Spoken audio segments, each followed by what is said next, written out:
Good morning. This is Father Stephen Kelly from St. John's Church in Detroit. We're continuing our series of daily morning meditations where we generally look at one or another lessons that are assigned for morning or evening prayer, what is known as the daily office lectionary.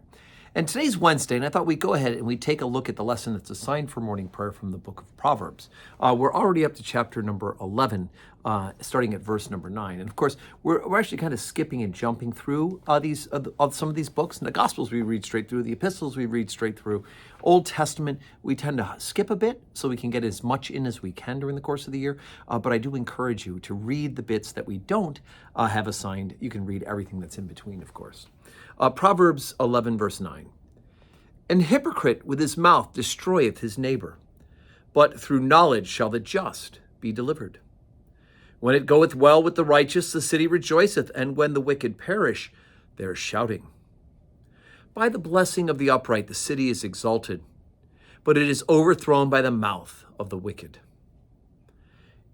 He that is void of wisdom despiseth his neighbor, but a man of understanding holdeth his peace.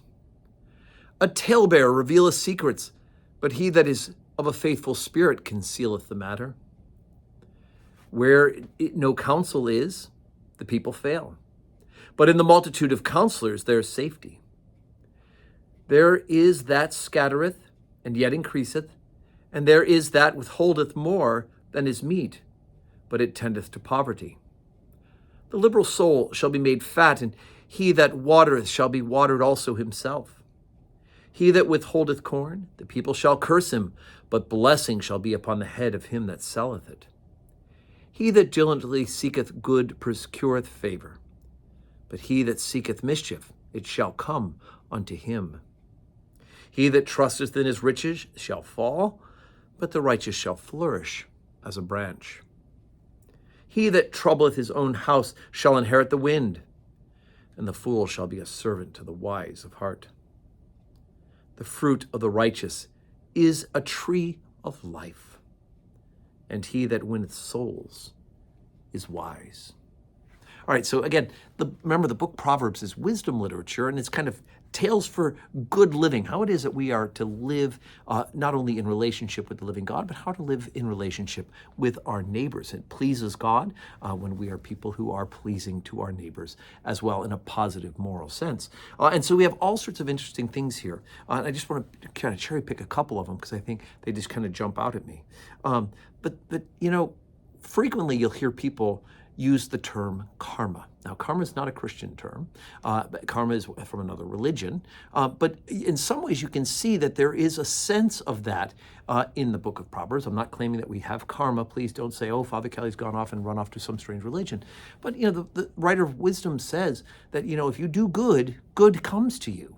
And if you do wicked, eventually it's going to come back and get you in the behind, right?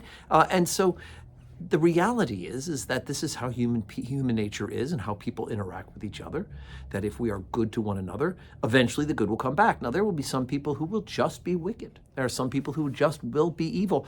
And our job is to love them anyway. As the lesson said a couple days ago in the daily office, that by loving your neighbor as yourself and treating them with kindness, you're heaping coals upon their head. That's not a punishment. Right? We're talking about the heaping coals that are purifying, in the same way that a coal was taken from the fire and touched the lips of Isaiah and purified his lips and put God's speech into his mouth, right? We want to purify our neighbors. And we do that not by vengeance, but by loving them.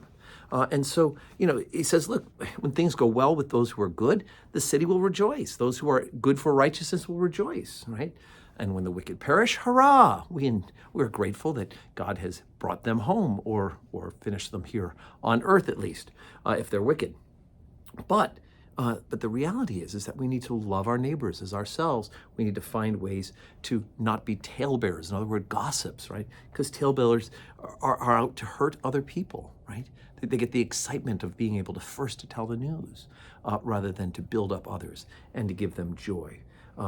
And the idea that he who is liberal, in other words, those who give good, who give to others generously, shall be made fat, and he that watereth also himself. In other words, if we give to others, we will find ourselves being blessed in that giving, okay? We give because it's what we do. We don't do it because we want to receive. We do it because It is what God calls us to do, to love our neighbors and to treat them with love and charity. And when we do that, we will find ourselves blessed in all sorts of ways.